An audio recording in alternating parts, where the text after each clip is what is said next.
hello Nick, thank you for being here. Thank you for helping to set up the two microphones. It was quite complicated. My pleasure. So I'm happy that you are here.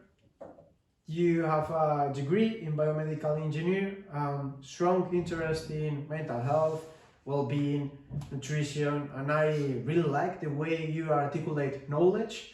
So yeah, I'm glad that you're here, and I would like to ask you some questions about those topics. Happy to be here. Go ahead. Okay, so first question is, recently there are a lot of people talking about glucose spike in social media. What is it? Is it good? We hate sugar.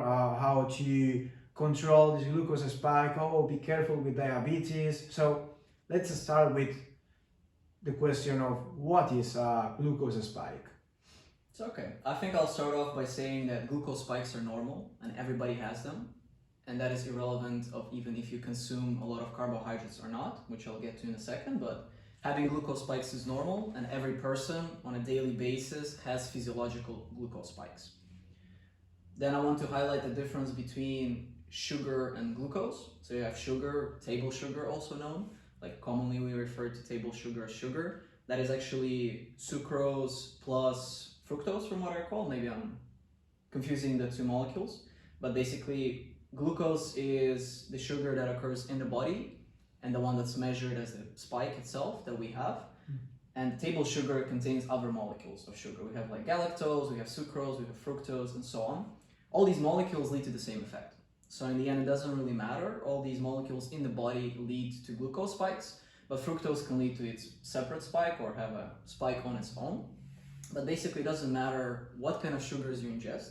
If they have the chemical composition of a sugar, even with slight modifications, it will still lead to a glucose spike. And if it contains fructose, it will lead to that as well. Mm-hmm. So now that we cleared that out, basically a glucose spike is a sudden surge or rise in your glucose level within your bloodstream. That's usually done because glucose is our main fuel or our main source of energy. Yeah. People sometimes who do ketogenic diets or carnivore diets, they can switch to burning ketone bodies for energy. That's a whole different topic. Usually most people rely on glucose and that is our main fuel because evolution selected it to be this way. So basically glucose spikes generally are normal, they occur in everybody. Once they get non-physiological or let's say potentially dangerous is when they go too high, too fast. Yeah, and the time would also matter because, for example, if you have a steady glucose spike increase, so it's kind of a linear increase over time, it's not as dangerous as if it shoots up very quickly and drops down. Yeah. And that is also, of course, correlated with your moods, right? Like people feel hangry, they say, right? Mm-hmm. That's usually when they have very low glucose and it went above a certain threshold. So we have a certain threshold for if it goes too much above, we feel certain symptoms, so to say, or certain sensations in the body. We may feel agitated or we may feel irritated. And it's the same we can feel if it goes way too low. So we really want to keep it in a kind of good, optimal, balanced level. Yeah. And different foods, of course, will have different effects on how much the glucose spikes up and how much it spikes down. And how much it spikes down is completely proportional to how much it spikes up. Okay. Also, how can I avoid a glucose spike? So let's say I want to eat that cookie because I want to. Is there any way that I can cut down or reduce this glucose spike when I'm eating the cookie? So I'm a big fan, as you are, of the glucose goddess, Jessie Shospe. I think she really did a great job of enlightening people about glucose and about its effects on the body in a very simple and elegant way. And one of the things she mentions is why, for example, there's a whole debate, is fruit good for you or not? And people say, oh, but it also has fructose, and fructose leads to glucose spikes and to fructose spikes. And fructose spikes are worse because they lead to fat deposition in the liver and everywhere in the body. Basically, the most fundamental way to curb your glucose spike is by eating some fiber with the sugar that you're consuming. And most fruit, by definition, have fiber in it. Vegetables have fiber. Some starches have fiber, but it depends on what kind of starches. And other things also have fiber, especially like legumes, like chickpeas, lentils, and so on. So fiber will form a kind of mesh network in your gut system, which will actually kind of delay the absorption of glucose and will help absorb it on a slower pace. Okay. So instead of shooting it up, it's kind of like gonna make it much more linear and gradual. Okay. So fiber is the most straightforward way. If you eat fruit, by definition you have fiber there. So ideally you would want to eat like vegetables, especially cruciferous vegetables like broccoli, kale, sprouts, spinach. They have a lot of fiber. You can eat legumes, which are chickpeas, lentils.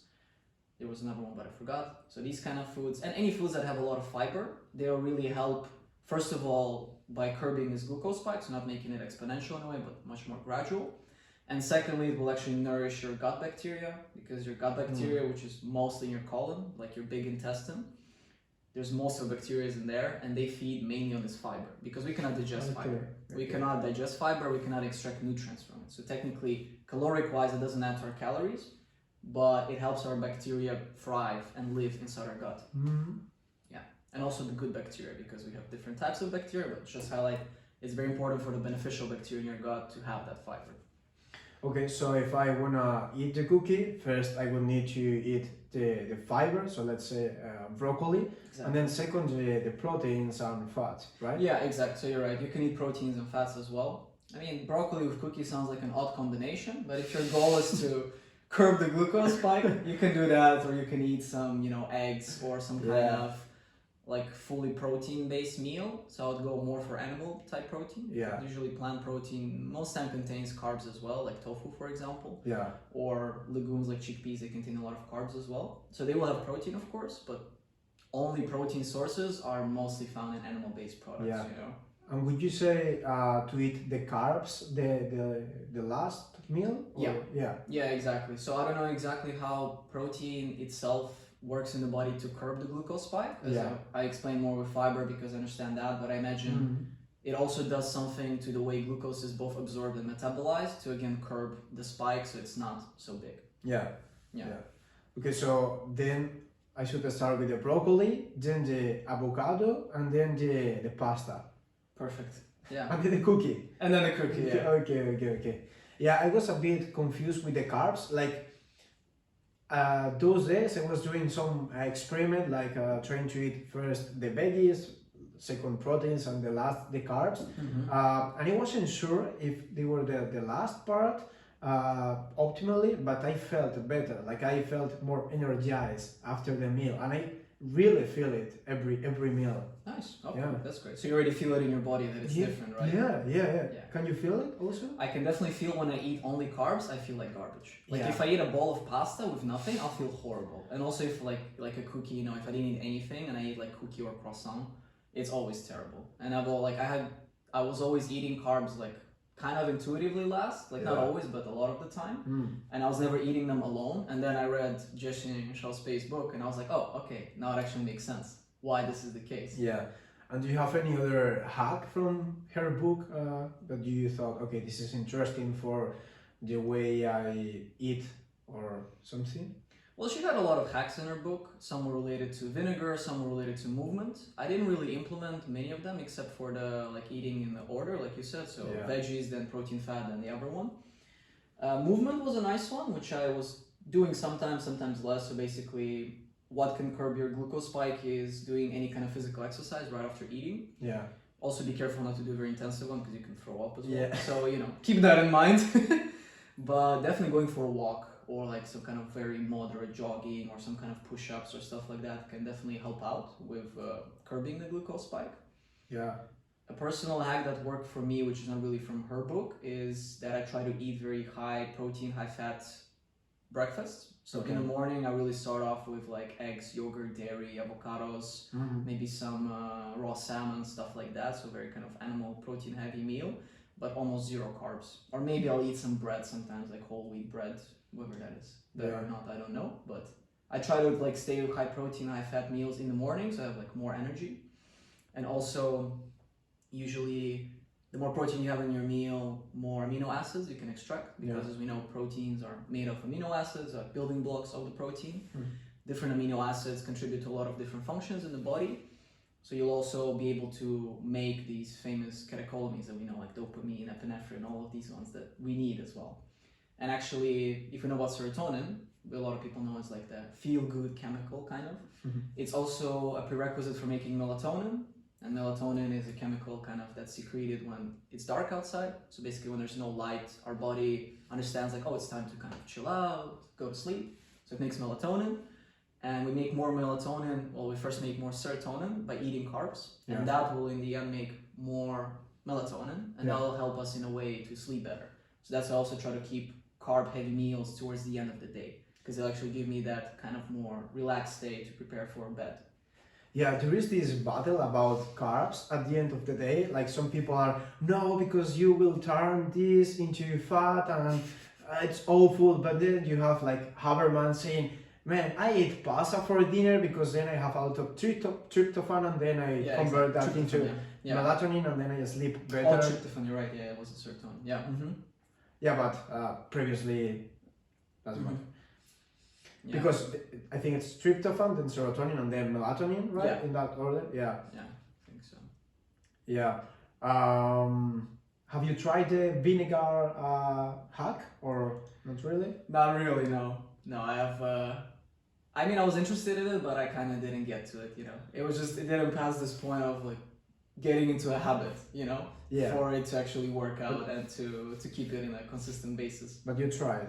No, I don't think I've tried actually drinking a spoon of vinegar, you know, before cookies or whatever I would eat. So, but I'm interested in it. I mean, the research that she highlighted in the book was quite, was quite sound. So I'm definitely interested in trying it out. Yeah. So yeah.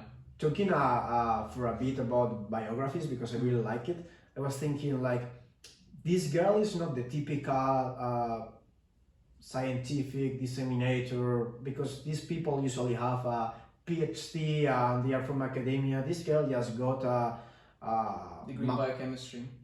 No, a degree in mathematics and then a master in biochemistry. Oh, okay, yeah, cool. Yeah, it was interesting change. I didn't know she actually studied maths before. That's cool. Yeah, then you thought, wow, yeah, maybe you don't really need to have a PhD to be a scientific divulgator, you know? Because sometimes I think about myself becoming one and I think, oh, should I do a PhD or not? But it doesn't really matter.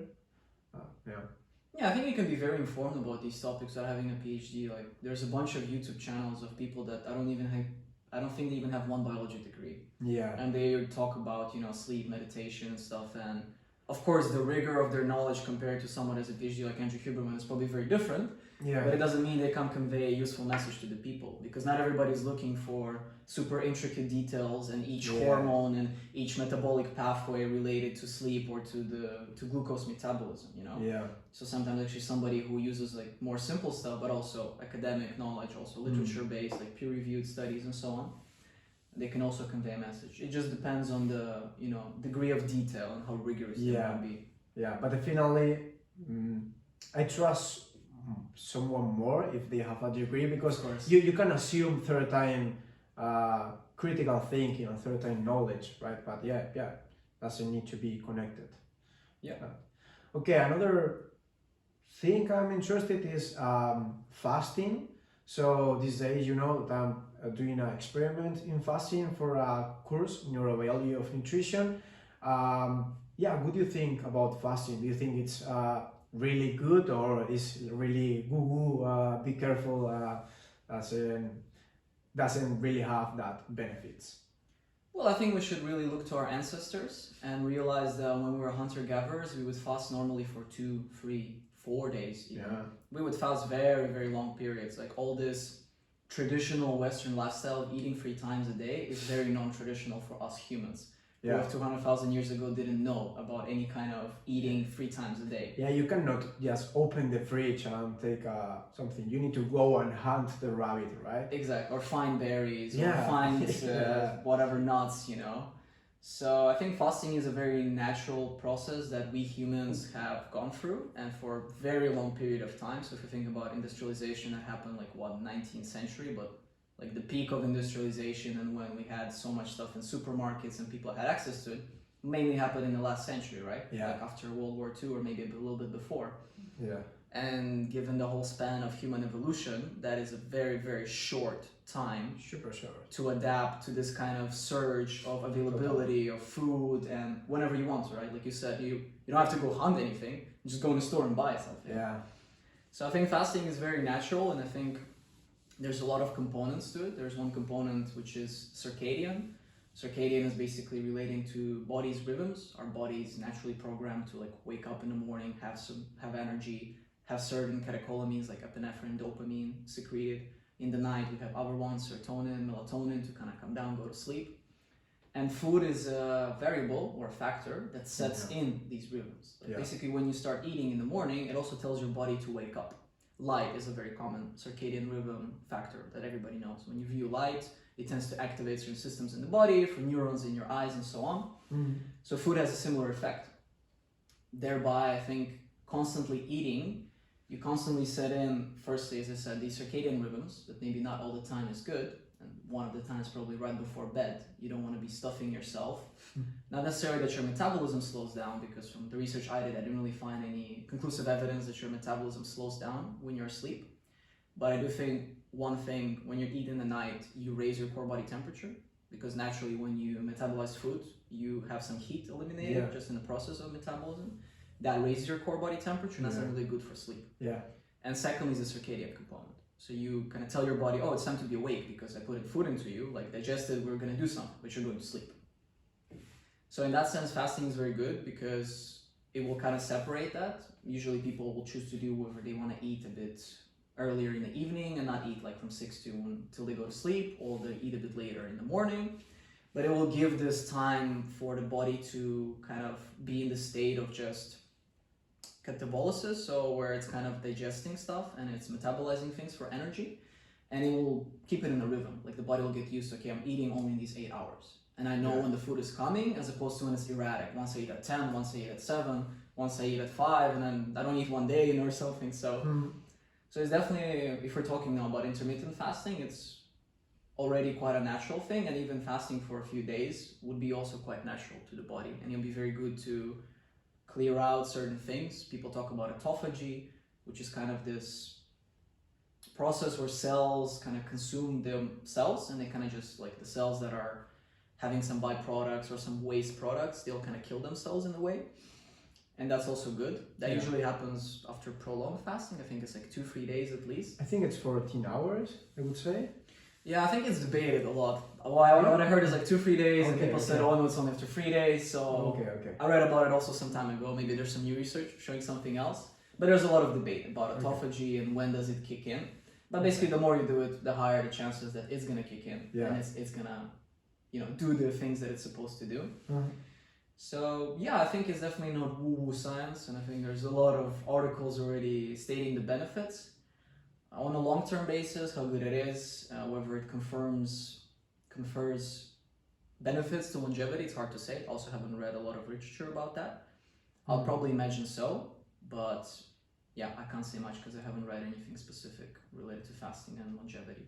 Think about longevity, maybe it's a consequence of fasting. The fact that you do fasting, probably you consume less calories, and eating less calories is related to more longevity. Exactly, that's what I want to say. That is one of the most proven things that you can do for longevity. Caloric restriction, like less taxing your body and your metabolism, that is definitely. Yeah, but actually makes sense because you are a machine, with some limits, or let's say like 100 hours of working, or you are an oven or a microwave, let's say.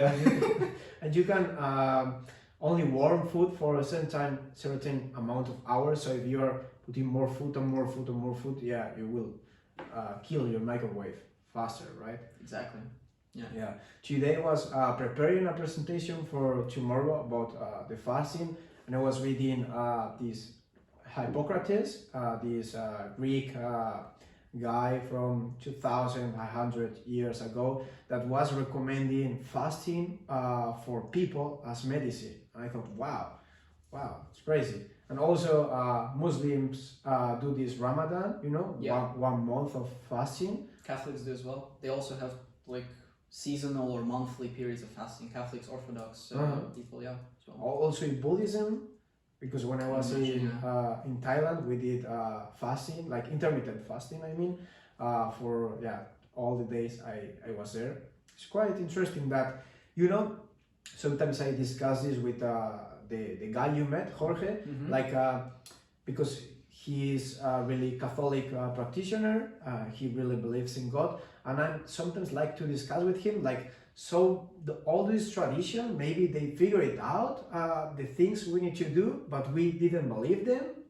Now we are proving that with science. You know, like praying, for instance, like why is this guy praying? Like, okay, but if you pray, you say thank you, you are grateful, you will feel better. Like, it's quite interesting. Yeah, right. And like you said, these practices have been done by so many religions and so many cultures. It's just to the West, what happens is a lot of ideas get there, but they get lost. Yeah. Or actually other cultures in our society try to take up the Western lifestyle, which in a lot of aspects we know is not really the healthiest or the best approach. Yeah, totally. Like the frequency we eat, like you said 3, but 4, 5, 6, 7. Yeah. They measured, actually, there was a study, they asked participants to measure how many times they ate per day. Yeah. And they asked them to fill out a short question like, oh, how many times do you think you eat per day?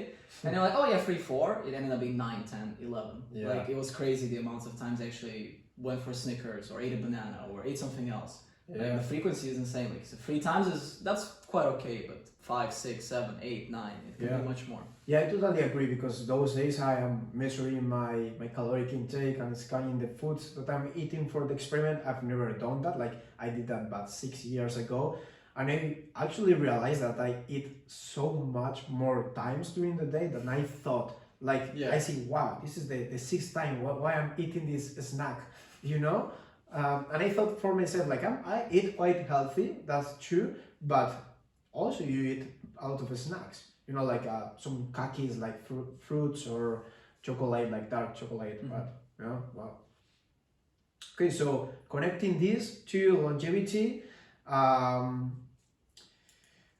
when I was in the Buddhist temple, we were having breakfast at 7 a.m. and dinner at 11 a.m. Okay. Dinner at 11 a.m. I love that. Yeah, so we were eating a lot until death. And also, you know, you don't know if in the next day you will have food, because we were collecting the food for the markets as donations to the monks. So we were like, yeah, maybe you eat now, but tomorrow there is not much food. So, Exactly. yeah.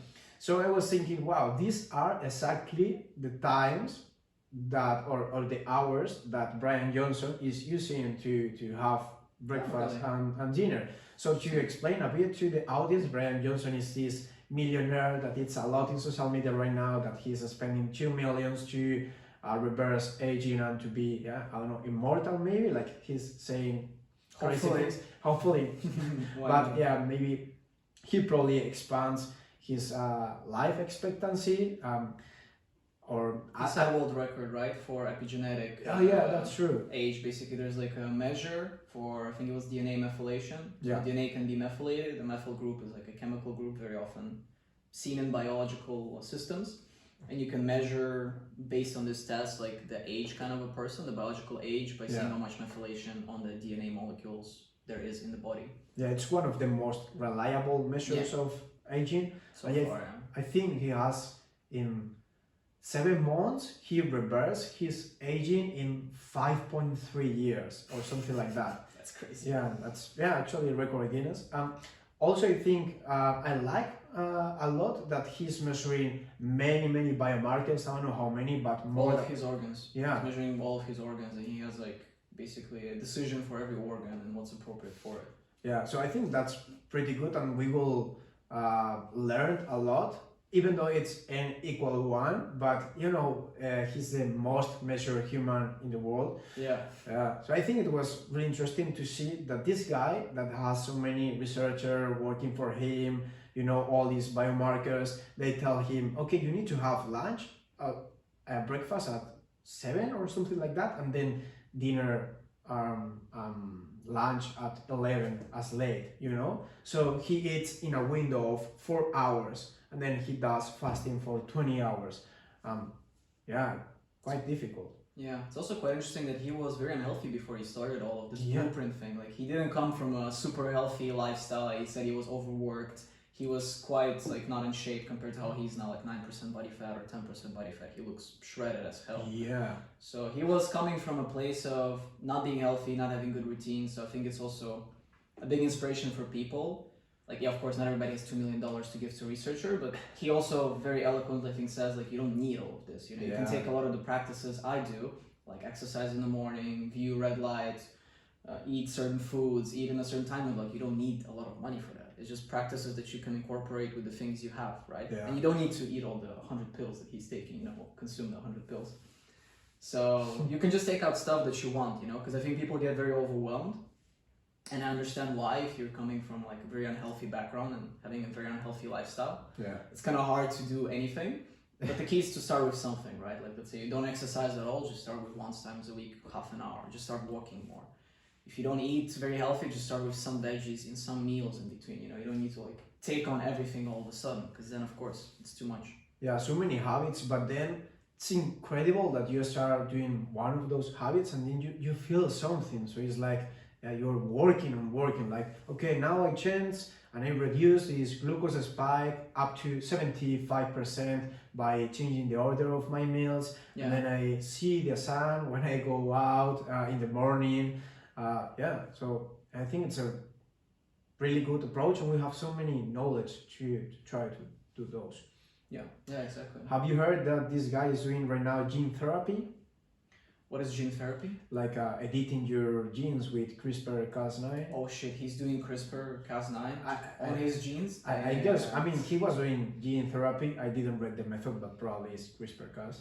It's quite dangerous, but okay. Yeah, he went to Iceland in Honduras, where they don't have a legislation that ban gene therapy.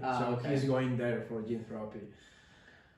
I mean, cool that he's doing it. There's still, from what I remember about reading about CRISPR-Cas9, there's still potential of introducing mutations into the genome. So I don't think the risk of introducing cancerous mutations is discarded in terms of CRISPR-Cas9. Yeah. So I think that's kind of a bit of a lottery. I mean, their technology is getting better and better, of course, and more precise. But from what I recall reading last time, there was still this risk. And that's why people are also very, like, governments are not very keen on allowing it full scale, because there's these consequences as well. So, yeah. Do you think that someone is using all his time and energy and money to reverse aging has some traumas or something? Yeah, it's a good question. It's hard to say. I mean, are all people that have some kind of noble goals driven by some traumas, right? Like, maybe partially it is. Yeah. Maybe there is something. Yeah. I think in the end for him, just in general for anybody doing this kind of noble goals and ventures, it shouldn't matter that much, because if they're doing something great, which I think he's doing something amazing for the world, then that's already great. You know, that he's going out there, he's showing, okay, you can do this. I showed you, like, by measuring all my organs and having all these researchers and doctors, you know, measuring me, like, what helps and what works for me. The only, I think, downside is that he's a very, like, biology, physiology oriented person. He discards completely the psychological part. And I personally have had dark times in my life when psychologically I was a very low point, and even though I was very healthy, it didn't really help me that much. You know? And I believe there's a lot of people like that as well. And just generally, it's kind of a two-sided street. You know, of course, a strong mind and a strong body, but a strong body and a strong mind. So you can't have one without the other. And one will influence the other as well. So if you just pay attention to your body, but then your mind weakens, you will not really benefit from it. And the other way around, if you develop your mind, your body can also weaken, right? And we have, I think in history, there's a lot of examples of both. So somebody who doesn't have a very powerful body would be someone like Bill Gates or Warren Buffett, but very strong mind because they achieved a lot and they did things. And then you have like professional athletes that, well, actually probably have both. I don't know who have a very strong body but not strong mind. So for me, only examples of a strong mind but not strong body come to. But I think athletes that have a strong body usually have a strong mind. So for me, that's very important to build up this, physical capability, but to not forget about the mental or more the psychological aspect. And that there's a lot of, emotional component, traumas, understanding yourself, these kind of things that can actually play a role also in your physical output. Yeah. The other day you told me about that period in your life where you were doing like a fasting, waking up early, training a lot, working, eating healthy. Tell us about those, like you were doing a lot of healthy habits that apparently, according to Brian Johnson and everything, were like, they are gonna make you super happy and feel super healthy, but actually they are not connected, right? Like there is no causality, but a correlation, right? Yeah, exactly. So just to make some context also for the audience, I've been probably involved like 5-6 years in developing my health. Like I've always been exercising a lot, but I haven't been paying attention a lot to my food since like 5 years ago. 4 years ago I became pescatarian, so I stopped eating meat. It's more of an ethical decision. It has nothing to do with, and from a nutritional standpoint, like I do believe certain meats can be healthy for you, especially if in moderation, but that's not the topic. Anyways, I've been very involved in bettering my health, both from the physical perspective in terms of nutrition, exercise, sleep, light, cold plunges or cold and water immersion, so on, for the past 4 or 5 years. So when I was doing that, that was around 2 years ago. It wasn't the first time I was doing it. I already had experience with nutrition, trying out different ingredients, different diets, different foods, a lot of exercise. I was doing MMA, I did MMA, jiu-jitsu, kickboxing, swimming, calisthenics, gym, so I was also trying a lot of different physical exercise. But basically that was a period, I think, where I had a burnout, potentially depressive episode, maybe both. And my first instinct was, okay, I have to, solve the physical point. I have to be even healthier. I have to go to sleep early, wake up early, eat well, don't drink a lot of caffeine, stick the caffeine to until 2 or even 1 p.m., so then it doesn't translate to poor sleep. Pay attention to sleep hygiene, cold room, not too cold, but cold enough, not too warm, no bright lights, no, again, other stimulation from other sources like lights or movies or whatever in the night. So I was doing a lot of those things, but mentally I was feeling not good at all. I had terrible anxiety, I was coming close to panic attacks, and I just realized at that point that if you're kind of in a poor psychological state, it doesn't really matter that much if you'll do these things. Like, they're very good. I'm not saying you shouldn't do even them, because then it will be even worse, of course, but they're not going to solve your problems. If your problems are psychological by nature, you can do 20 cold showers and 10 runs and eat the healthiest possible food for your body specifically. You can optimize to 100%, even more than Brian Johnson. You will still not feel good. That is my personal opinion. If your psychological problems have gotten so big because you haven't attended to them or you haven't solved them, or you're just in a period in your life where they're putting a lot of pressure on you for whatever reason, you will not solve it by addressing the physical. It's the same as trying to make a hole in concrete with a 2-centimeter hammer or a small hammer, how are you going to do that? You need a big drill for that, to go into concrete and to make the hole. So same here, you need other tools to address the psychological issues. Yeah, for me the journey comes from the other side. I studied psychology, and then I was like, wow, yeah, psychology, the mind is really important. I was going, so at 14, I went to a psychologist, and then I've been going to this same psychologist for 9 years, not every day or every week or every month, but yeah, constant. And previous to that, I went to 9 more psychologists. So then different ones. Yeah, different ones. Yeah, because pretty hard childhood, let's say. So then at 18, I went into psychology, and I was like, wow, yeah, this is the key for life. Actually, I thought one of the reasons for going into psychology was that I saw my mother, my brother, my dad so destroyed in their mental health, having a lot of impact in their daily life, environment, all the different areas. Just because of that, they thought, yeah, this is the key. If I want to work in something else besides high school, for my life, for myself, what can I do? What education do I need? And then I thought, yeah, psychology. I need to take care of my mental health, because it's going to be the core of myself in the future, and better I know myself now than in 20 years, because I'm going to be with myself all my life. Yeah. But after all of this, at the end of psychology, I was starting to listen and to Herman.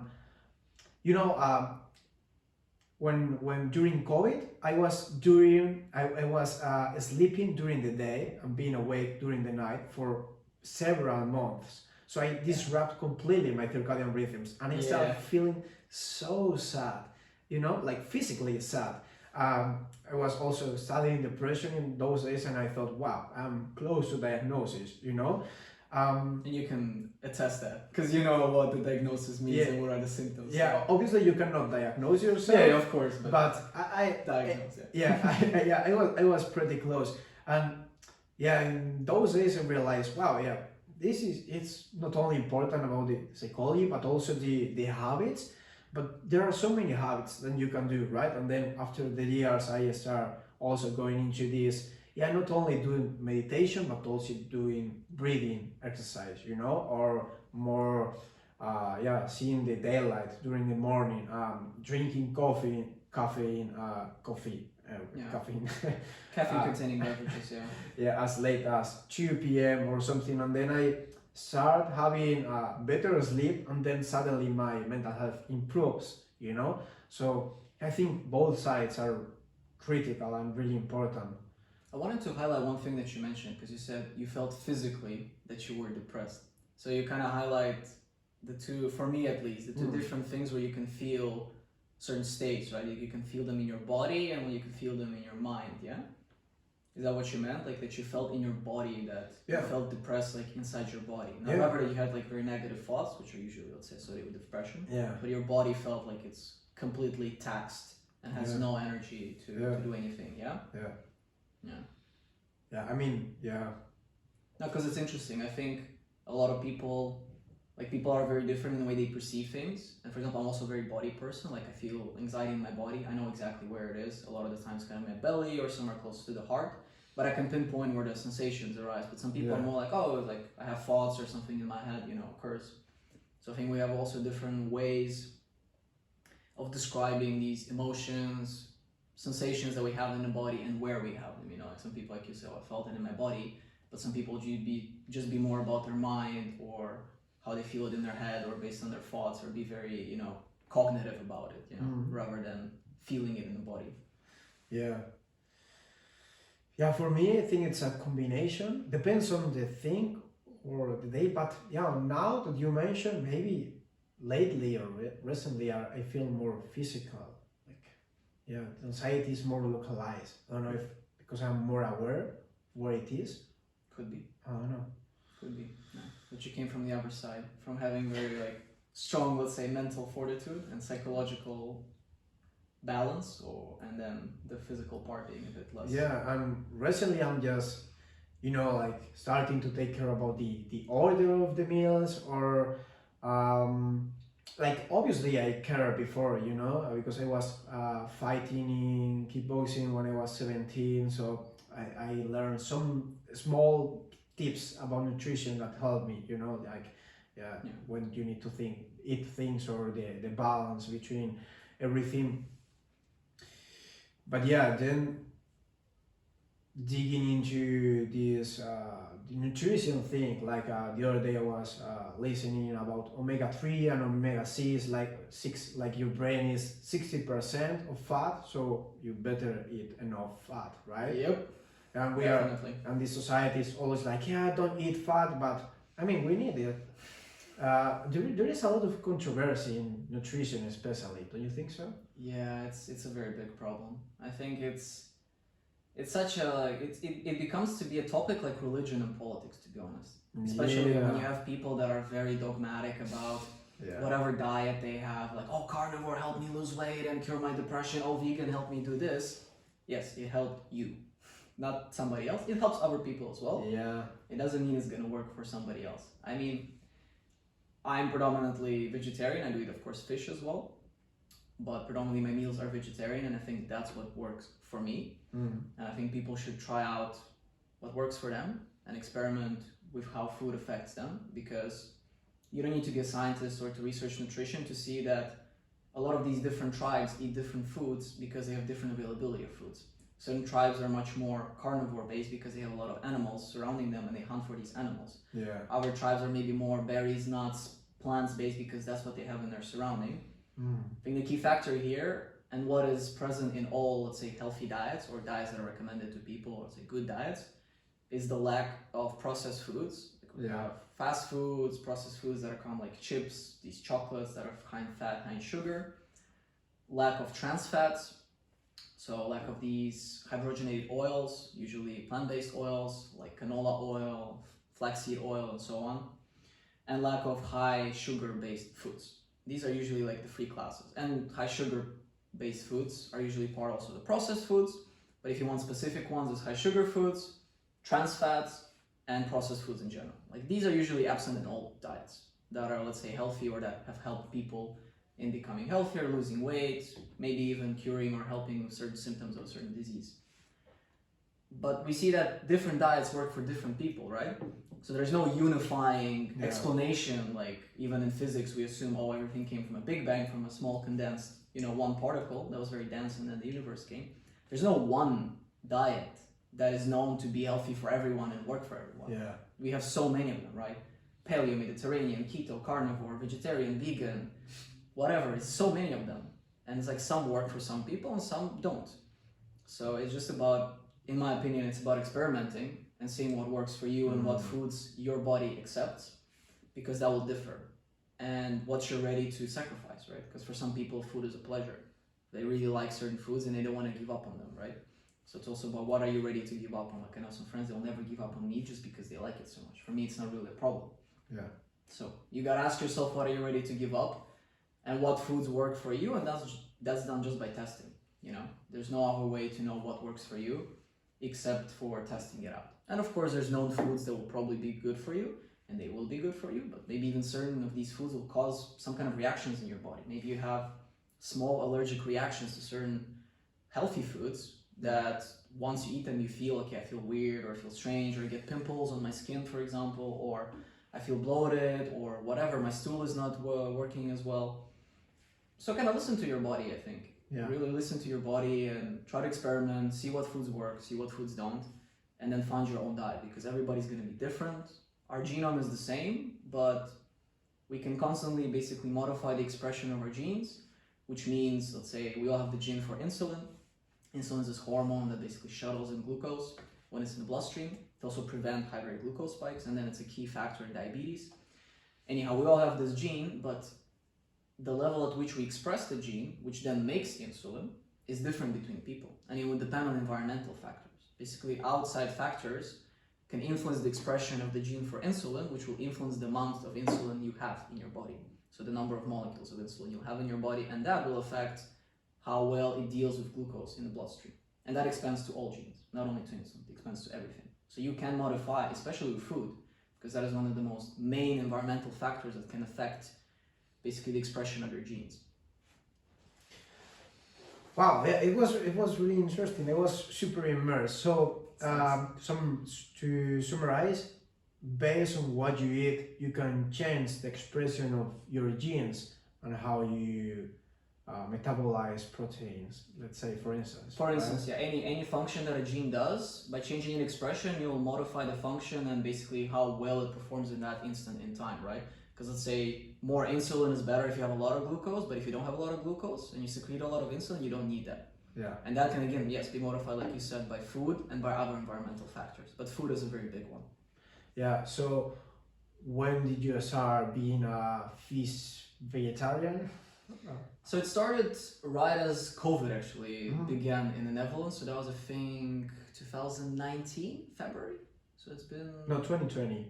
Oh, 2020. Yeah, so it was either 2020 or 2019. I don't remember. I think it was beginning of 2020. Okay. So it's now almost 4 years since I've become pescatarian. So at that period, I was actually vegetarian for 2-3 months. I also felt good, but I was kind of struggling a bit to get enough protein from all the plant-based sources. So I decided to still have fish, but also keep it like just a bit less. And mostly still my meals come from vegetarian-based sources. My main worry was losing the protein from meat, and like, oh, I'm not gonna be big and have all my muscles, all this common belief about it, which is, I completely don't agree with that, and I'm proof that I've actually grown more muscle and developed, in my opinion, a more like ripped and strong body with this diet that has absolutely no meat. And even fish is not like a daily thing for me. It can sometimes be once a week or once in 10 days that I eat fish, so it depends. Sometimes I can eat it every day for a week. But you can definitely build a very strong body, and I'm not even the only proof of this. There's multiple vegan bodybuilders on YouTube that look immense, and they eat fully vegan diet. So it really depends on the person, and it really depends on your calorie requirements. Because, for example, I'm not a very big guy, but I can eat a lot. Like a lot of people are very surprised by how much I eat, and I don't Yeah, eat it. I was surprised. You had a big plate of rice and tofu the other day. I was like, wow. Yeah, and I could eat even more after that. I was still needing to stop myself. So I have like very high metabolic requirements. Yeah. And that's also why I can eat so much, because my body just burns everything so fast. I also train a lot, so that also helps, of course. Yeah. But some people, they'll eat a little bit and they already like gain muscle, you know? So this is also dependent on the person. Like there's a lot of basically variability between each person in how much calories they burn basally, so basal metabolic rate, but also how much they burn. There's this interesting factor that I've heard, I think it's called NEAT, non-induced activity thermogenesis. It's basically like when you tap your leg or when you're like so basically movements that are not intentional physical movements like running, walking, exercising, but it's still movements that you do, so you still burn some calories. And for some people it can get up to 700 calories a day, 500, 700. Wow. So that's quite a substantial number, you know. So there's a lot of factors basically that will influence how many calories you burn and how much you can eat and how that will convert into fat or muscle and so on. Yeah, talking about eating fish and being vegetarian, I also did my first vegetarian trial during COVID. And how was it? It was nice. It was nice. Like it was, okay, there is no more meat. What do I need to eat for replacing this protein? So actually, really thinking about it. The first month was pretty okay, and then I just changed my mind, and I thought, okay, I don't wanna do that. And then I come back later, but I watched a documentary about fish. I think it's called no, I don't remember. What? Something in Netflix that it's started with sea, like the ocean. Yeah. So and then I quit fish for 8 months because I really thought about poor fish, like they can perceive so many things, like all this bank of fish swimming together, and they all can perceive the other fish swimming with close to him. So it's like, wow, they are able to perceive everything, and we are killing them. And I start to see some biologists talking about how these fish are really sensitive to the pain, and we shouldn't say, we kill the mammals, but fish also feel something, so we should also care about them. So about the heavy metals, and I thought, okay, no fish for 8 months. Then I have a conversation with another friend, and I come back, and then But you're eating meat during that period, or no fish and no meat? Meat. So you stop with the fish and you're eating meat. Okay. Yeah. And then since October from the last year, so now it's November, so more than 1 year, I started being vegetarian and eating meat only once per week, and not really fish. So maybe for another 8 months I didn't eat fish. And then I went to Malaga, which is in the south of Spain. Then I ate fish, and I started feeling so focused after this. Like, wow, like that's an interesting experience. Super sharp. Like imagine I haven't drink coffee, and then you eat coffee, and then it's like super focused, narrow kind of super narrow. Window. Yeah. And then it was like, wow, what is happening? After you ate fish, and what fish was that? Was it seafood? By any Yeah, chance? seafood, So like shells, shrimp, stuff like that. Different types of fish. Basically really typical Spanish seafood. Also fresh, which is always nice. Yeah, really fresh. Like the sea was just in like 10 meters from the as fresh as it from can the get. restaurant. Like sardines. Sardines. Sardines. Yeah. So then I thought, wow, this is weird. Why I'm so focused? But I didn't really think about this. Then the next month, I come back to Madrid, and then after 1 month I come back to Malaga, and I eat the fish again, and again, super focused again, like extremely focused, like wow, like did I snort some cocaine or what happened? Yeah, exactly. And it's like eating like 5 coffees without taking caffeine in 2 weeks. Like I'm super focused, and then I thought, wow, maybe I'm lacking some fatty acids, like essential fatty acids in my brain, like for real. So then it was 2 months ago, I was reading Age Proof book, which is about habits for longevity. Then they start talking about omega-3, omega-6, the importance of fish. And then after that day, I build all the story in my mind. Like, okay, I connect all the steps. Like, fish is relevant for my brain. Uh, I'm almost a neuroscientist, but Almost there. I didn't really connect that until a couple of months ago. So right now I'm taking supplementation of omega-3 and also eating salmon and stuff. And I thought, wow, yeah, maybe I really need fish, like for my body especially, because I was being vegetarian. Uh, and I eat meat and it's fine, but when I eat fish, I really feel good. Yeah, because there's much more omega-3. So to come back, what you mentioned about omega-3s, I think it's very important for the audience also to learn this, because there's also unfortunately a lot of debate about this and controversy. So nutrition, wherever you go, there will be controversy. That's why I said just try it out and see for yourself. It's kind of weird because the more I read, sometimes the more annoyed I get, even the more informed I become. Because at one point I come to somebody saying, oh, actually this doing is bad. Like, oh, eating fish is bad. Or eating vegetables bad. Or avocado. Like at one point you're just going to find whoever that has one study saying that eating this is bad. So to highlight 2 points. So first one, if a study says something is bad, it doesn't mean it's absolutely bad. Like it's an absolute statement, because a lot of these studies are association-based studies, which you know what it means, but basically association means that you take a cohort of people, hopefully big enough to have a statistically significant results, and you track these people over time. So then you tell them, okay, eat this or don't eat that or do whatever. And then you measure certain parameters. Yeah, let's say we track people eating meat or track eating people fish, track people that eat fish. And then we say, okay, do their omega-3s improve or not? Or do they have heavy metals in their blood, yeah? So people will find that and they'll publish the study. And of course, usually you read it in media outlets or some kind of article online that just says, this study found that eating fish is correlated with high heavy metals. Yeah, but that's an association. It means the only thing that they found is a correlation, which means, okay, maybe the fish was actually correlated with high heavy metals, or the fish was correlated with higher omega-3s in the bloodstream, wherever they measure. It doesn't mean it will lead unequivocally in every person to that. So that's the first point. So don't take studies literally and really look at whether it's a randomized control trial, where actually the experimenters take the people, they put them in a controlled environment where they control the variables, they know what the people are doing, they know what's happening, and then they can actually predict with more accuracy if, let's say, a food leads to certain things. Yeah. So that's the first part. The second part about omega-3s is that, so people will switch, for example, to vegan diets or vegetarian diets, and they'll take omega-3 based, plant-based sources.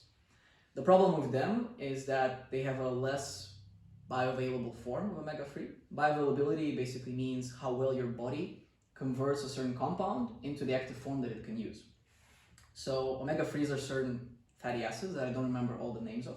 It was like linoleic acid and another acid. And basically these fatty acids that are in plant-based foods, they're less bioavailable, which means, let's say I ingest 100 grams of it, I'll only convert, let's say 10 to the one that I want. As opposed to if I ingest fish-based omega-3s, from 100 I'll convert 90. I made these numbers up. You can maybe look it up somewhere in the study. But the main idea is that the fish-based ones are much more bioavailable, so you'll actually convert much more of these omega-3s, the ones you can use for your brain, like you said, and for other parts in the body. We need fat for a lot of places in our body, so it's not a bad thing for people, so please consume fat. And basically supplementation, what I've read, and I found several other resources and articles confirming that mostly these omega-3s that come from fish are the most bioavailable form, and you'll get the most out of it, and out of the plant-based ones, it's highly debatable. So if you can eat fish, do that. For people that, for example, want to really not eat fish, maybe you can buy fish oil or fish oil-based capsules. Be careful with capsules because they usually contain bovine extract, which is from pigs, so you're kind of consuming both meat and fish, which is probably not good. But you'll still be consuming, of course, fish oil is coming from fish, but I think in terms of the impact it's having, it's probably less than consuming a salmon each day. I don't know exactly how fish oil is prepared, so maybe I'm speaking out of my ass here, I'm not sure. But probably this would be like a maybe good trade-off if you're eating a lot of fish but you want to curb the consumption, but you still want to have these omega-3s, maybe find some supplements like fish oil or fish oil-based capsules, but in my opinion it should be from fish because we know these omega-3s actually are more bioavailable, they actually lead to more of these omega-3s being, in your brain and in other tissues in your body that it actually needs. Yeah. And about what you said about the studies, randomized trials, Yeah.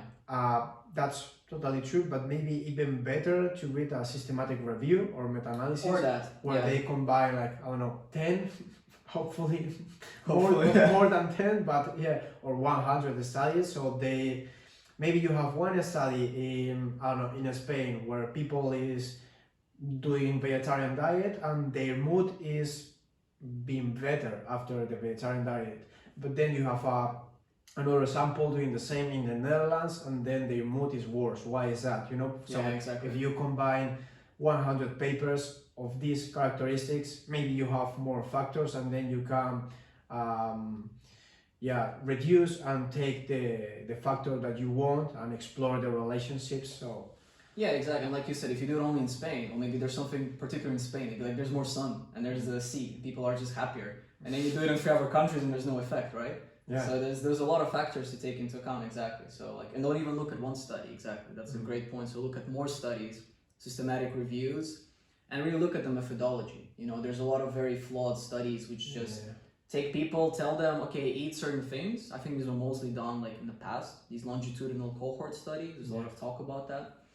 You're giving them, let's say, certain instructions, oh, eat this, and then they track certain bioparameters that then they measure, but then they don't track if these people smoke, if they drink, how much they sleep, when do they wake up, how much they work, what is their stress, like they don't track anything. Or they track very low levels and then they do some mathematical tools to kind of eliminate basically this effect, right? So we have some confounding variables, which by confounding we mean variables that have an effect on the variable that we want to measure, but we're not actually controlling for them. That's why you need, again, randomized controlled experiments where you can control for these variables. You know, a person's not smoking, or a person's exercising this much, or sleeping this much, because all these things have an impact on the body. You know? That's why it's also hard to do these kind of experiments with nutrition, because there's so many things affecting our body and all these bioparameters that we want to look at. Yeah, it's pretty hard, especially in nutrition, because there are 1,000 factors influencing that. Like, as you said, weather and exercise and wine and alcohol, smoke. Like, it's really difficult to separate. This cause something. Yeah, about omega-3 and omega-6. We were reading about it's not only important to take both, but also to have a balance between them. Because if you have, I think it's more omega-3 than omega-6. Ideally, but I don't think that's usually possible. No, I think that is typically. Maybe I'm wrong, and it's the. No, I think usually omega-6s are more, but what you want to do is basically make the ratio smaller. So you have much more omega-3s. Basically, usually it's, from what I remember, it's almost impossible to skew it completely, because omega-6 by definition in foods that even contain omegas will be in much higher quantities. I may be wrong, so if somebody knows the information, please correct me. But basically you want to skew that ratio so it's as small as possible towards the omega-3s. And same with omega-9s as well, they're usually more. But because there is, let's say, omega-3 or omega-6 steal the receptors of the other one, and then you cannot consume and process everything. So then, and I also listened to a presentation where they were talking about that this ratio influence more inflammation, you know? Yeah, it's linked to inflammation, Yeah, like increasing cytokines, It was really interesting because I've never thought about this. Like, I don't need to eat only omega-3, but in a ratio with omega-6 to not have inflammation. Wow. But I think it's much even simpler than that, because by generally people will have already high omega-6 ratios to omega-3s, or omega-6 to omega-9s. I also don't remember exactly, but I think omega-3s were like the ones the hardest to get in terms of like health-wise. So basically, if you focus on getting more omega-3s, or the ones that are the key ones in, let's say, the healthy fat that you want surrounding your brain tissue and other parts in the body, like for example the myelin sheath that's in your neurons, you know that very well. But maybe people don't know about multiple sclerosis, which is a disease that basically destroys the fat around your nerve fibers. It's a very debilitating disease. So if you don't ingest any fat, you can, that's not the only way to get to the disease, but if you don't have any fat in your body, you can end up with that. But coming back to what you said, so omega-3s to omega-6, the ratio could be achieved if you really focus on eating foods that contain a lot of the omegas that you lack, for example, and that you want to compensate for. Yeah, to control what you have and what you lack. Um, what do you think about these DNA analyses that are everywhere right now? 23andMe and all these companies, yeah? Yeah, like ADN Tro or something like that. Yeah, what do you think? I think it's really cool. I want to do one myself as Yeah? well. I'm procrastinating so much. I bought for my stepdad, for my mom one. For real? Yeah, they still haven't done it, but that's it's been like 4 years. But yeah, I want to do it as well because I think it's amazing. Like the sequencing technology has come to such a big level right now in terms of the availability and how cheap it is. Actually, quite recently I was listening to a lecture at university that in 2001, I think it took us like, or 2002 or something, took us around $10,000 to sequence a genome. Wow. At least. Before that it was much, much more, and time-wise as well. Now it's around $100. Yeah. So the cost went down significantly. Yeah, actually, right now it's pretty cheap. Like I remember, like 2 years ago, I think it was I don't know 200 or 300, but right now it's pretty cheap. Also, for the people listening to that, maybe they are already informed, but it's important to take into account. But that is, you take this DNA test. It's not gonna tell you who is your dad, and if your dad is from Canada or from China, like. Probably you already guessed that, but it's some estimation and based on the population that have done the same DNA analysis with that company, because this, let's say there is only 10,000 people that have taken this analysis, like DNA analysis, and they will tell you, yeah, probably you have a parent or family from Tajikistan, but it's just the sample that they have. Oh, it's based on the sample they use? Yeah, okay. yeah. So imagine, they have a really big sample in Kazakhstan because this company is from Kazakhstan, so that's basically biased a lot, Yeah, or I don't know. For on the other side, if you have intolerance to lactose, that's a pretty gene specific thing, like it's an enzyme that is responsible for that, basically. Yeah, and you can see in your genome like a CC or a GG, like change of the letters. So you can see that with the test, and in that sense that it's pretty specific. But on the other side, if you don't feel like that, eat lactose anyway, that's only telling you a bias or a probability based on statistics of what you can have or what the population of their company has. But anyway, it's pretty amazing that you can have all the letters of your genome in your laptop, Yeah, that's a cool invention, yeah. Yeah. Yeah, it can be useful, like you said. If it's useful for you, then use it. Maybe you have predisposition to alcoholism. You should be more careful about it. But maybe you don't care and you just drink as much as you want to drink. Yeah. So it's up to people in the end to see, if they can extract useful information, then do. If it helps you, great. If it doesn't, move on with your life. Would you be afraid of taking a look to health disease? No, not at all. No? But if they tell you you have a risk of developing cancer, yeah, we all do so. No, yeah, but I don't know, a more specific one, like telling you, you should avoid, daylight. And then you don't know if this test is really accurate because it's not a medical diagnosis based on a sample and a company. But maybe it is, maybe this test is right and you should avoid daylight because you will get cancer soon. I don't know. I would definitely read into the studies, especially that I, let's say, have the knowledge to read for studies and understand it. I would not be very worried.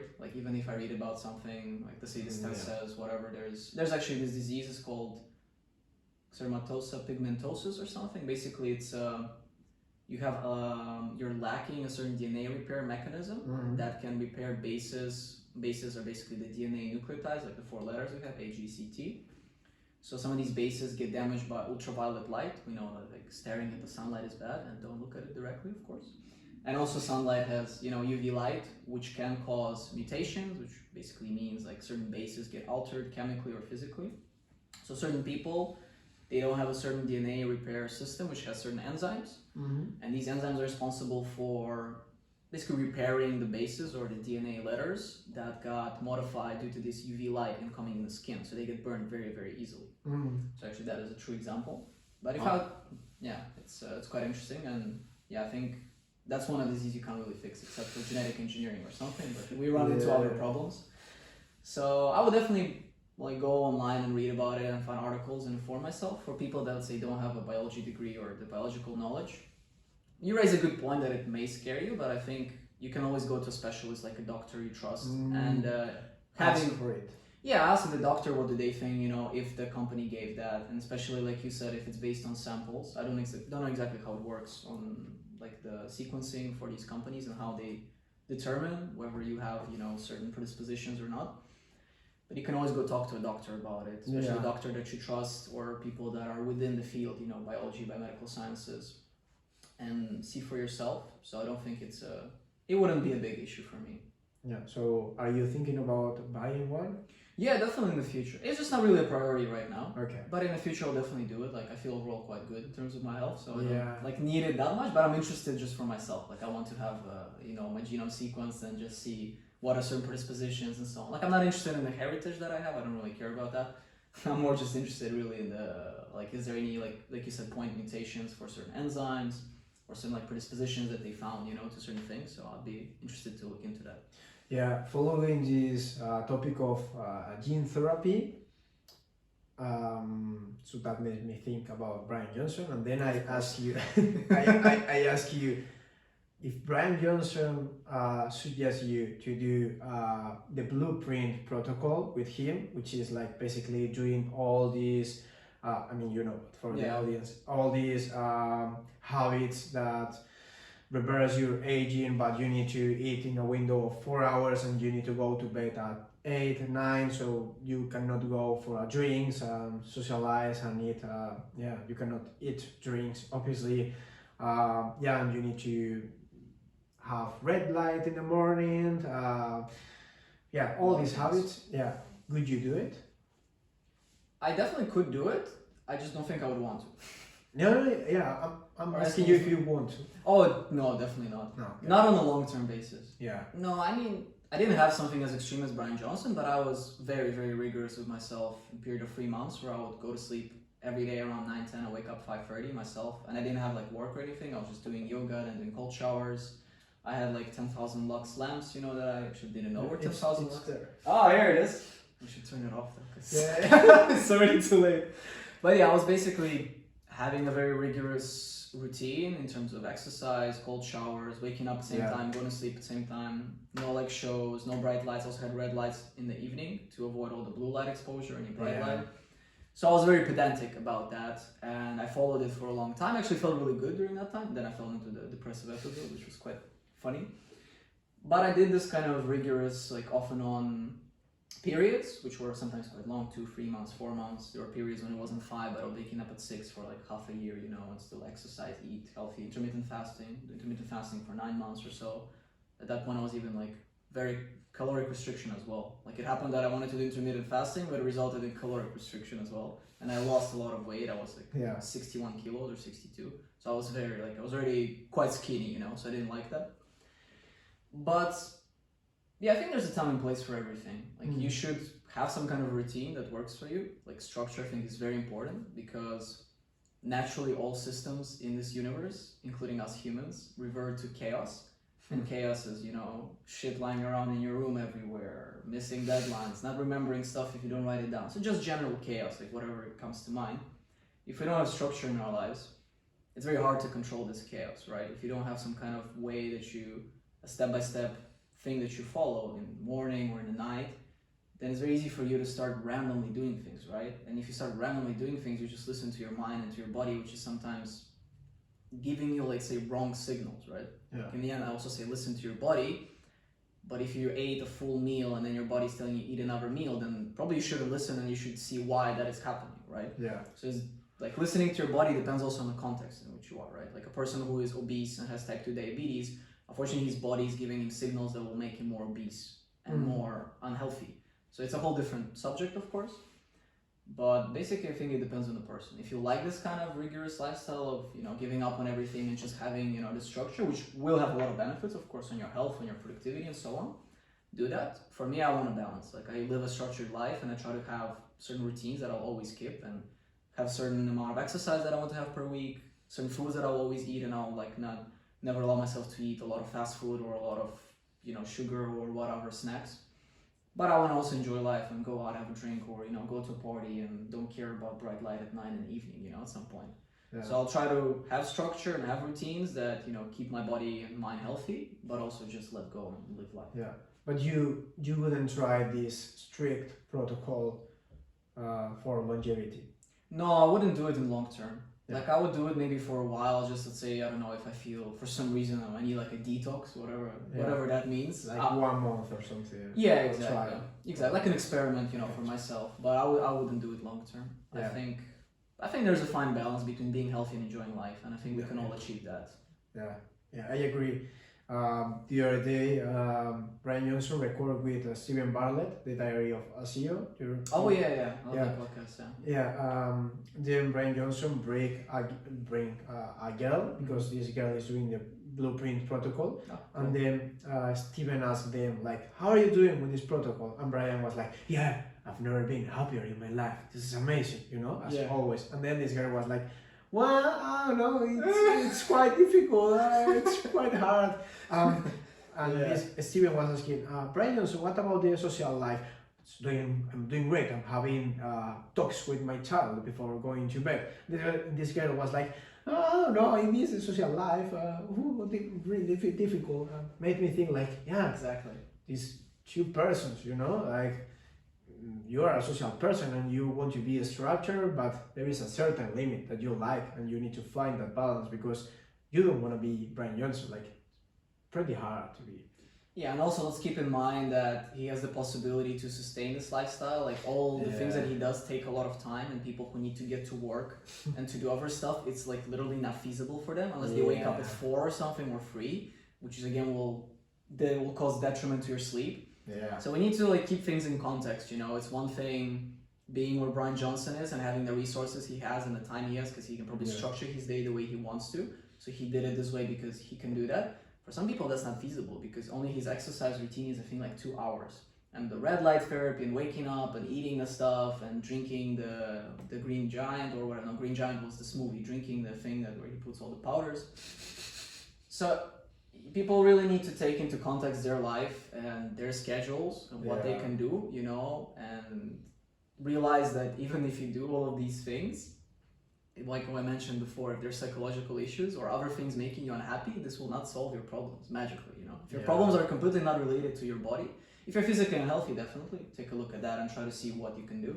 But it has nothing to do with that. Don't think that it will magically change your life and you'll become the new Elon Musk, by just adopting a new routine. Yeah, but until a certain point, right? If your baseline is destroyed, like if you have a 3 hours sleep and you are depressed during the day, probably this has a correlation, right? Yeah, definitely. No, I agree with you. It's if your body is completely destroyed and you understand it's your body, then take care of your body. Yeah. If it's something else, then take care of that. Yeah, everything is a system connected and quite difficult.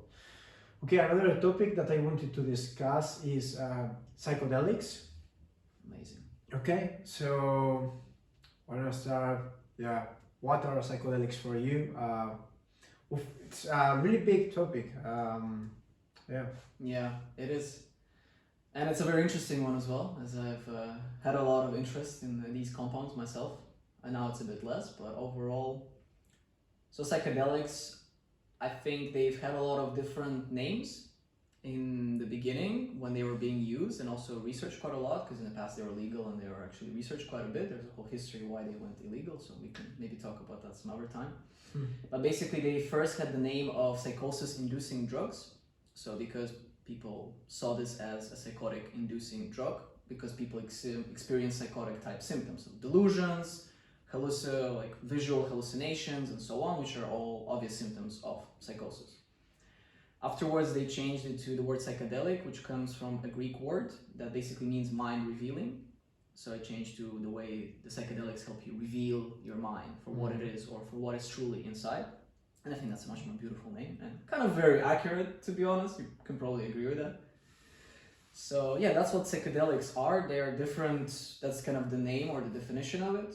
There's different type of compounds. They mainly act, for all the nerds out there, on the 5-HT2A receptor in the brain, which is related to the serotonin receptor. Yeah. And the classic ones. Yeah, the classic ones like LSD. LSD, mushrooms, in which we have psilocybin, which is the active compound, I think mescaline, I think even DMT as well. An interesting fact about DMT is we actually release some DMT ourselves in the body, but in very small amounts. We don't get the actual effect as we would from the drug or from ingesting ayahuasca, as done in like Peru and with tribes. Yeah, it's interesting because they have an effect on this 5-HT2A receptor, but then there is a cascade of effects in other systems, and we don't really understand how it is happening. But yeah, in the glutamatergic system and the dopaminergic system. So obviously they don't cause addiction because they don't act especially to this dopamine system, but they do influence the dopamine, right? Yeah, definitely. Well, you want to talk about any experience that you have with psychedelics? I've had quite a bit of experience with psychedelics. So yeah, sure. I don't know which one exactly to mention. I think probably one of the first ones that happened were very useful because I felt they helped me understand myself better. Mm-hmm. One that stands out in particular is when I took it when going to a club, which is a very non-common place to take any type of psychedelics. But I was feeling so comfortable with them at that point that I was like, it's going to be great. And it was amazing. And the fact, I think what made it so amazing was that I was very sociable and I kind of, well, I was always very sociable, but at that point I discovered this kind of new part of me that I can be even more interactive and be even more bold, courageous, like walk up to people, talk about anything. And I see that people were very involved in the interaction because I was so free inside, like I felt completely free to talk what I want and behave as I want, you know? And I felt people were very like responsive in a positive way to that. Some people weren't, of course, but that's basically the cost you have of being yourself. If you expose yourself, some people will like it, some people won't. But that's always better than being no one or just being a person who agrees with whatever. Anyways, we're digressing. Yeah, that was an experience that really helped me see that they can uncover parts of yourself that you have always in you and you have had in the past as well. It's just that you haven't tapped into them and they can help you do that. I think there's other methods as well, like meditation would be a very prime example, or cover kind of mindfulness practices. Therapy is definitely a very great way to also understand your traumas and issues and kind of let go of them, and then you become inherently more free.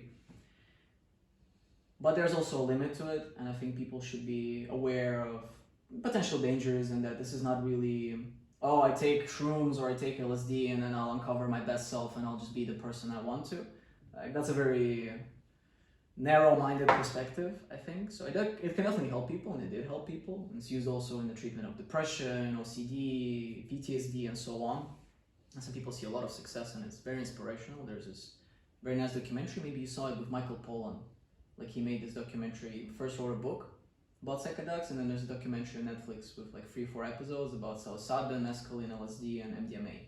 And it's basically clinical stories of people that had depression or struggling with fear about dying from cancer, OCD, PTSD. A lot of them were given either psilocybin or MDMA, and they've seen like tremendous results. And it was very, very inspiring documentary. So there's definitely potential therapeutic effects, and we're seeing that more and more.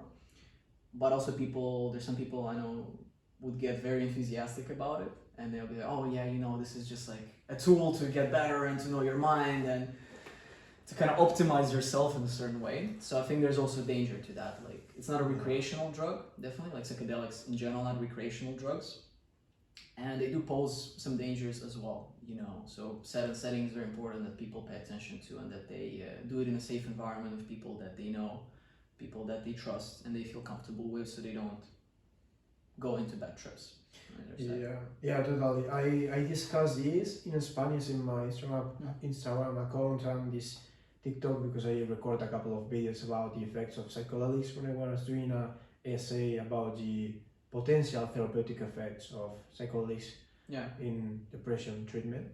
And yeah, obviously they can be good. There are a few studies that show a reduction in symptoms of depressive symptoms and anxiety symptoms, which is crazy. And also in follow-up, like after 6 months, they still show this decrease and they feel better. And it's quite incredible, but they also increment suicidal ideation sometimes. So What is suicidal ideation? like suicidal ideation is a symptom of depression to have the diagnosis, which is basically having a suicidal thoughts, like you want to commit suicide, but in a really proper structured way, like a real way, like actually thinking, okay, how will I do it, and so on. And psychedelics can increase the propensity of you getting that. Yeah, exactly. Okay. Oh, interesting. Didn't know that.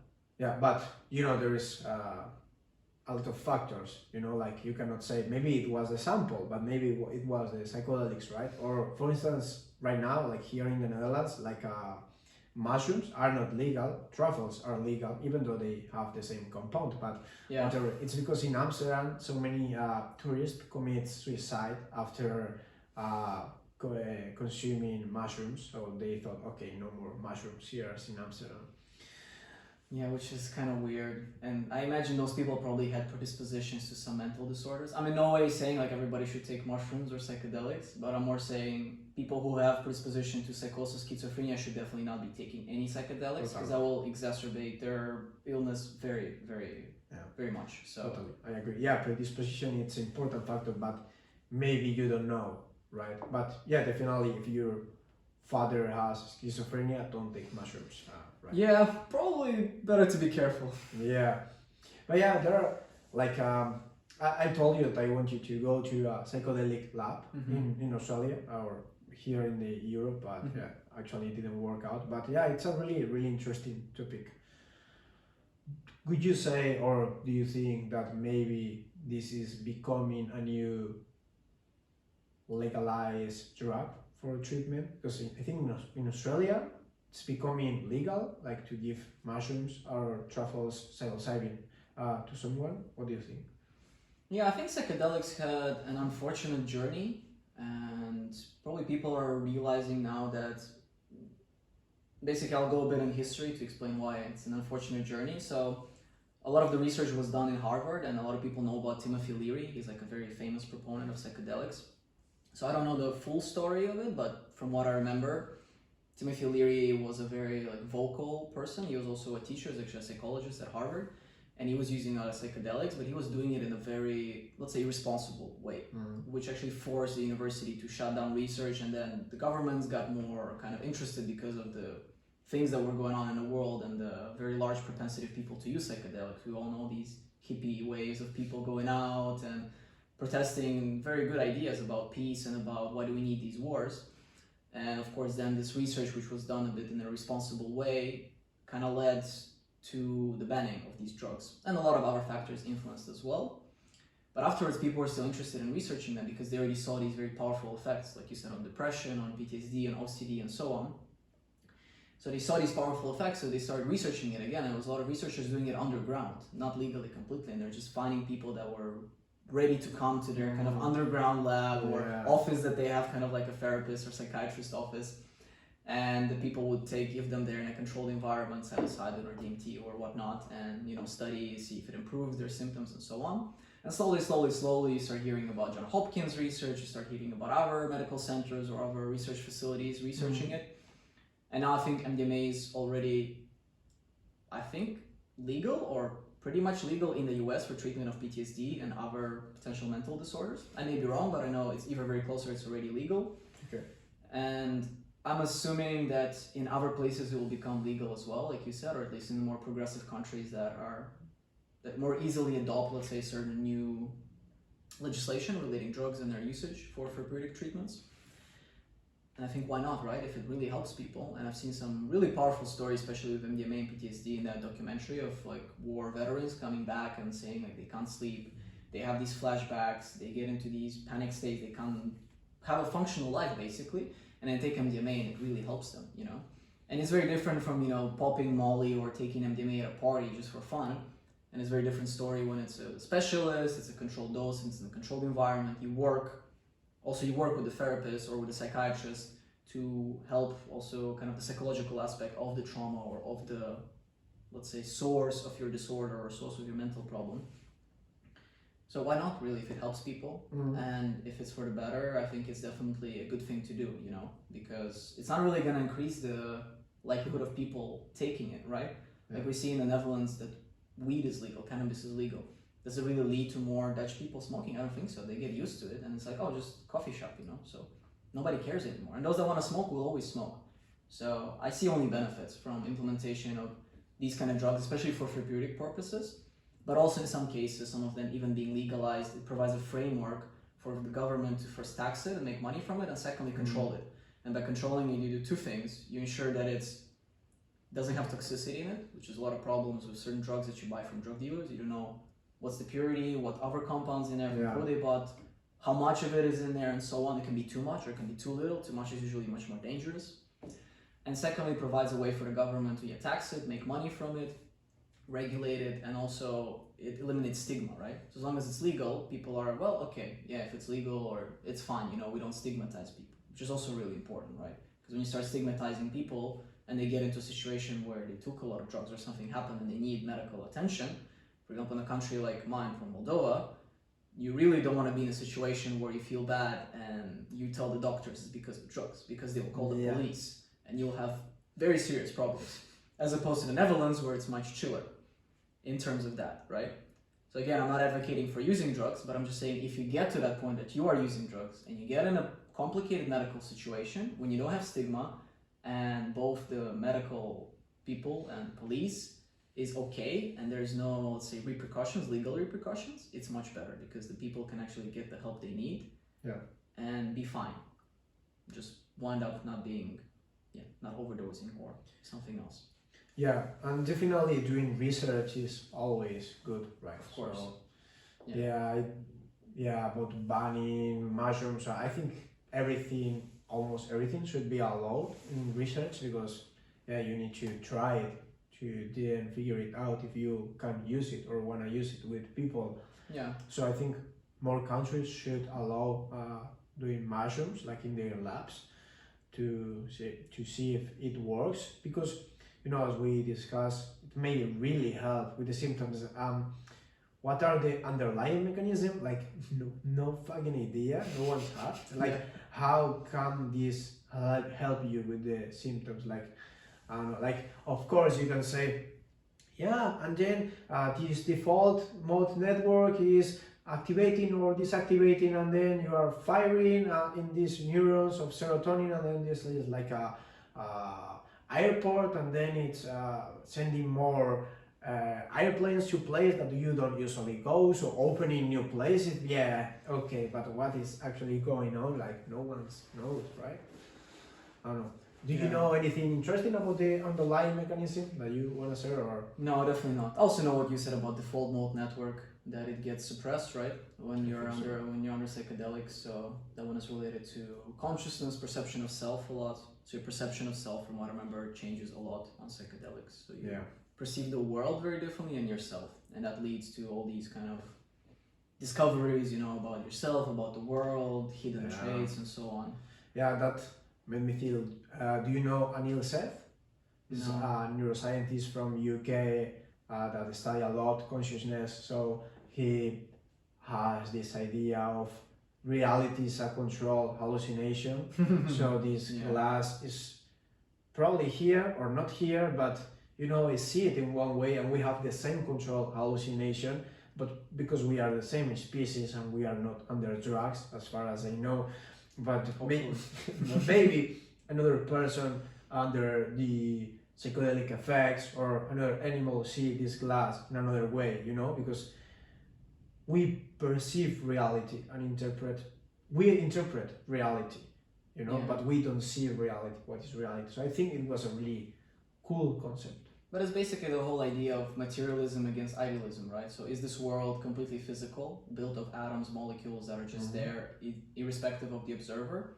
Or does the observer create the universe? Like, you create this glass and I create it at the same time. So in this case, for this controlled hallucination, but what is there first? Is it the matter that is there from the Big Bang or wherever it came from? Or is it our perception that creates a certain matter or type of matter? Or both.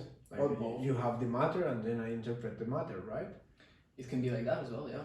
There's multiple interpretations to it, right? Do you think that the mind will eventually be explained by materialistic ideas? Like, neuroimaging techniques. I think it will never be explained with our No? common research-based techniques we have now, because it's kind of this problem that, so the way you measure something will impact basically the scope, not the scope, but so the way you measure things will limit you to how much you can understand something, right? Let's say you want to measure and understand consciousness, but if the tools by which you measure consciousness don't give you a glimpse into actually, like what you said, what's happening in the default mode network. Yeah, we know it lights up, but why does that lead to hallucinations, or why does that lead to depersonalization and so on? We don't know. We just know like some brain networks start firing more. There's more neurons, more electrical activity that's due to ions and blah, blah, blah. But our measurements, as to what it seems now, are insufficient to understand on a quantitative level, like what's consciousness, and give the precise definition, clarity, and kind of mechanisms by which consciousness works. We have all these brain imaging studies. We know some brain areas. We're very good at understanding which brain areas do what brain areas communicate with each other. But how all of that leads to consciousness, there's like mostly theories, right? That just kind of encompass all that, but there's no explanation per se, right? Yeah. But would you say we are eventually able to explain them, or we will never be able? Because there is something else, no materialistic, that we cannot measure. Yeah, I think solely with imaging studies and let's say with most of these tools that we have now, I don't think it will be possible. No, not now, but in the future, let's say we develop more technologies, but all of them are materialistic. You know? Maybe. Why not? Okay. It also depends on what would you be satisfied with, right? Like what would you say, oh, here we explained it.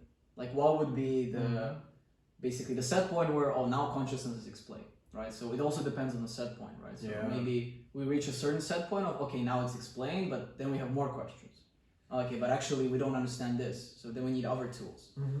So it could be an ongoing process. I do think we'll answer more questions about the mind as we develop new tools. But I think a lot of it will remain philosophy and just philosophical debates about what is consciousness, where does it come from, and so on. And I think that's also partly beautiful, you know? Yeah, I like it. I like not having answer. Like sometimes it's more funny because you can talk with everyone about it, and there is no truth. You know, only perspectives. Yeah, exactly. And sometimes you don't need to have all the answers, right? We have this need, you know, to know everything and to understand, but sometimes it's just, it is what it is. Yeah. Yeah, I was discussing this topic on Friday in Philosophy of Neuroscience course. Exactly. Perfect course for this type of discussions, Super cool course. Yeah, maybe you should came one day to discuss. Just for fun, yeah? Yeah, I think the professor will be fine. There also Jorik is there. Oh, just send me location and maybe I can. Jorik is really interested in consciousness. That's cool. Yeah.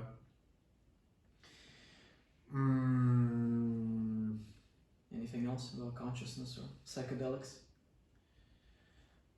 I was thinking just about the Anil Seth book. It's a really good book. I think when the sun goes down, suddenly my brain stops working. Do you feel that? I have a similar, especially now. I feel especially in the autumn. When it gets really dark, I get instantly much more like tired, and I'm just like, it's crazy. Yeah. It's crazy. Like I literally feel it at between 5 and 6. Yeah. Like my brain suddenly doesn't work. Like it's incredible without. And when I was 19, I used to work until 1, 2 a.m. doing this assignment, and now what is going on with my brain? Like I don't know. There must be some changes in the something. Getting older, man. It's aging. No, I mean it's partly that, but I don't think it's the big factor. We're both young, so it's not. I mean, it can be also the weather here in general, right? Because you come from Spain, where generally you usually have more sun, and it's kind of overall you get more sun over the year, and here you get, of course, less. I think that's one of the obvious things, but it could be multiple other things. Yeah, in Moldova, how is it? It's kind of a bit more sun, I'd say, than here. Not much more, but it's definitely less rain, and it's much drier. Like it gets colder, it can get to -15. Wow. But it's dry and it's much more pleasant. Like I hate this when you breathe in and you just feel the water just going in your nostrils and lungs. I do not enjoy that. Yeah, there is a lot of humidity here. Yeah, and it makes it much colder because it penetrates through the layer of your clothing. Yeah, and it's like maybe it's -10, but the feels like it's -15. Yeah, You know, exactly. that's crazy. Exactly. That's crazy because in Spain it's always the same, like temperature and feels like. Yeah, yeah. Yeah. How many hours do you have of daylight in Moldova, or like in winter? I mean, I think it's quite similar. than here? Yeah, maybe a bit more. I would say maybe 1 hour more. It's not significantly more. Yeah, it should be probably a bit more in the winter and less in the summer, because in the summer here, summers are very long. Yeah, the days are very long. super long. Yeah. I think the sun sets at 10:50 It's in crazy. some days. 10:30, I think I've noticed. It's insane. In the summer, I don't really like these extremes. I really want to move at one point to a warmer country, to be honest. Yeah. To try it out just to see, it's having more or less warm temperatures and Yeah. more sun. I do think it's nice to have contrast, because you appreciate the warmth when you have cold. You appreciate the cold when you have warmth. If you have only one, you don't get the contrast. But getting more sun, I think, would be nice. And you can have the contrast with sun, right? Like in my town in Spain, you can have -5 degrees or 0 degrees and have a snow in the winter, and then it's really too much hot, I would say, during the summer. But also there is this decrease in dopamine in dark months. I don't know. I don't really like it. Yeah, definitely. Dopamine, especially, because more melatonin secretion. So I remember reading, if dark sets in at 5, you start secreting melatonin at 5. Melatonin is a very kind of calming down, chill type of hormone, but also means you don't have the energy, because what we associate with these like happy driven states is epinephrine and dopamine. These are the two key like neuromodulators in the brain that have a very active role in making you awake, making you like motivated, driven to do stuff. Epinephrine is more energy. Yeah. Dopamine is a lot of stuff, but it's like motivation, drive also to do things, pursuit. Yeah, well, as always, I let the guest to send a take-home message or a conclusion to all the listeners. Maybe the person that is listening this right now, maybe someone reached that point. So all the microphone is yours, and thanks for coming here and for all the discussion. I really enjoyed, and we really talk about many topics, so I'm grateful. Thanks, man. I really enjoyed it a lot. It's gonna be hard to have one take-home message because we talked about so much, but I think one take-home message that's more of a general one. I don't want to make it too scientific and too nerdy, but I would say if you want to start by doing something in your life, by changing whatever you want, be it your diet, your routine of exercise, by starting some kind of new habits like reading, meditation, cold plunges, just try to take one thing at a time and try to implement it in your life, and don't look for so much confirmation online from people, influencers, studies, because you're going to find a lot of contradicting information, a lot of people that say it's good, it's bad. Just try for yourself and see if it works out, and if it does, then implement it in your life, and don't worry if some study says that it's bad for you or it's going to lead to cancer or whatever. Like, we need to take these things into context and experiment for ourselves, and not be just reading headlines from articles and believing them literally.